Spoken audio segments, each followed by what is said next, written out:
आज हनुमान जी महाराज प्रभु श्री राम लक्ष्मण जी को लेकर वानर राज सुग्रीव के पास पहुंचे। सुग्रीव को परिचय दिया प्रभु श्री राम ने कि मैं अयोध्या नरेश का पुत्र राम हूँ। अपने पिता के वचनों को पूर्ण करने के लिए मैं 14 वर्ष वनवास में आया, लेकिन मेरी पत्नी जानकी का हरण हो गया, जिसको खोजते खोजते मैं यहाँ तक पहुंचा हूँ। सुग्रीव ने जैसे ही सुना तो कहा कि महाराज एक दिन की बात है, हम हमारे मित्र के साथ इसी पर्वत पर बैठे थे और ऊपर से एक विमान जा रहा था जिस पर एक स्त्री बैठी थी और उसने हमें देखते हुए अपने कुछ आभूषण एक पोटली में बांध करके फेंके हैं।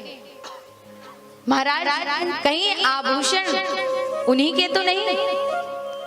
जब आभूषणों की पोटली मंगाई गई तो माता जानकी ने अपने हाथ की कंगन, पैरों की पायल उस पोटली में बांध करके फेंके थे। जब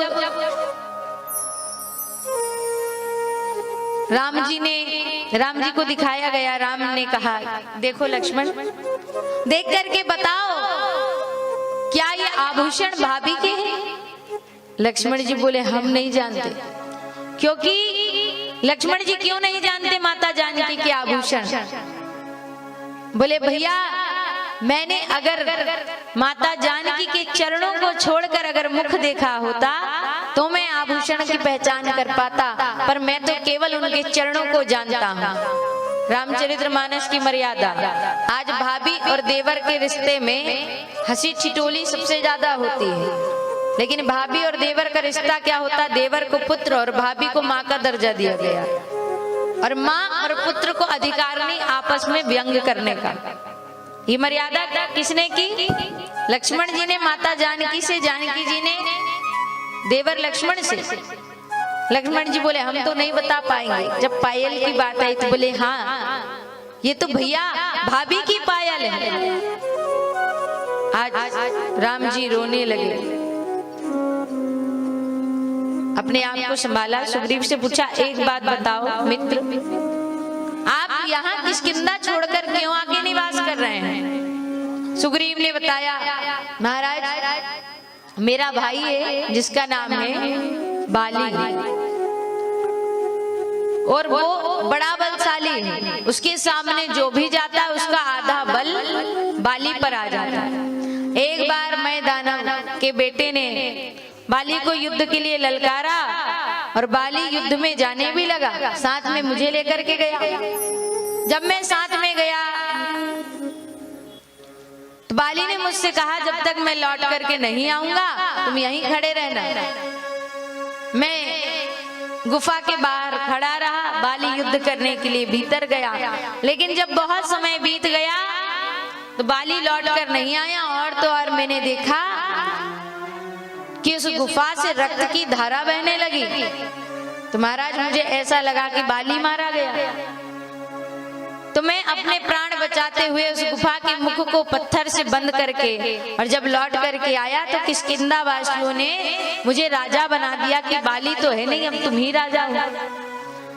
लेकिन मैं दानव का बेटा मारा नहीं गया था, बाली नहीं मारा गया था, मैं दानव का बेटा मारा गया था, और मैं बाली को समझ लिया था। बाली जब लौट करके आया और मुझे राज सिंहासन में देखा, तब से वो मुझसे शत्रुता रखने लगा, मुझे मारना चाहता है, इसलिए मैं अपने प्राणों को बचाने के लिए यहाँ पर रहता हूँ। राम जी ने कहा अब तुम हमारे मित्र हो और तुम्हारे प्राणों की रक्षा करना हमारा कर्तव्य है। एक काम करो, तुम जाकर के बाली को युद्ध के लिए ललकारो। केवल इतनी ही बात नहीं थी, बाली पर स्त्री पर कुदृष्टि रखता था, और जो पराई स्त्री को कुदृष्टि से देखे भगवान उसको कभी क्षमा नहीं करते। तो बाली को युद्ध के लिए कहा गया,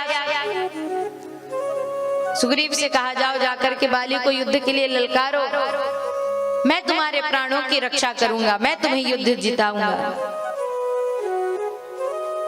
सुग्रीव ने कहा ठीक है। सुग्रीव गया, जाकर के बाली को युद्ध के लिए ललकारने लगा। बाली युद्ध के लिए तैयार हो गया, लेकिन बाली की पत्नी ने कहा कि देखो, जो सुग्रीव के पक्ष में खड़े हैं वो कोई साधारण नहीं है, युद्ध करने मत जाओ। बाली ने कहा युद्ध करने नहीं जाऊंगा तो मैं कहलाऊंगा कायर, इसलिए चाहे वो कोई भी हो लेकिन मैं युद्ध करने जाऊंगा। युद्ध करने आए दोनों भाई एक से दिखते थे। युद्ध प्रारंभ हुआ तो एक गदा मारी बाली ने, सुग्रीव नीचे गिर गए, मूर्छित हो गए। अब प्रभु श्री राम के विषय में सोच रहे हैं, हमसे कह तो दिया कि जाओ युद्ध करो, हम प्राणों की रक्षा करेंगे, लेकिन जैसे गदा पड़ी लग रहा है कि अब राम नाम सत्य होने वाला। दौड़े दौड़े उठकर राम जी के पास गए, बोले प्रभु कहते हो युद्ध करो, हम जिता देंगे। महाराज युद्ध कैसे जिताओगे, आपके सामने मुझे गधे से मार रहा है।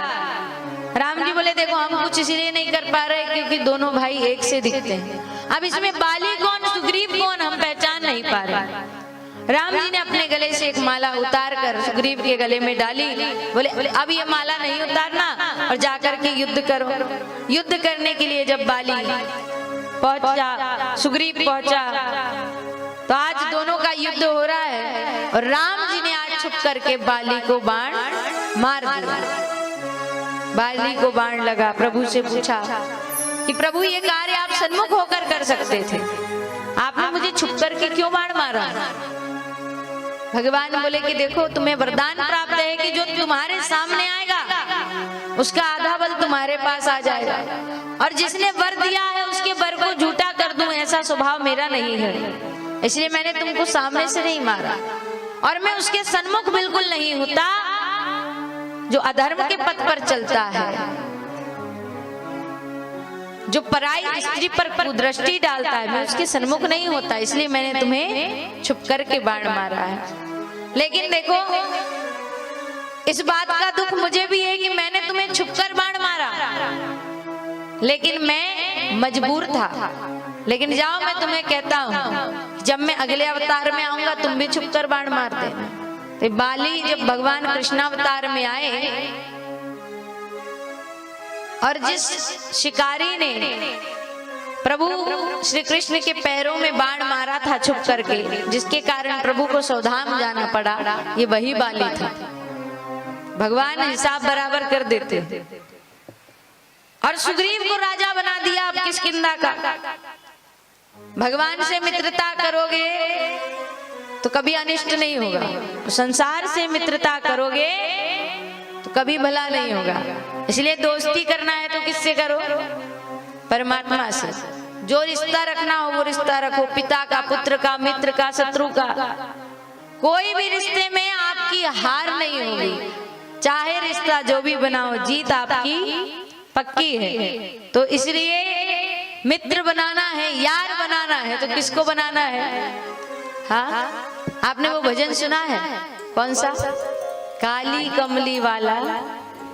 अच्छा, कौन सुनना चाहता है, लेकिन उसका एक टैक्स लगेगा, दक्षिणा नहीं मांगेंगे कि पैसे दो। जिसको भजन सुनना है वो जगह पर खड़े होकर नाच के हाजिरी लगाएगा। लेकिन देखो कुर्सियां रखी,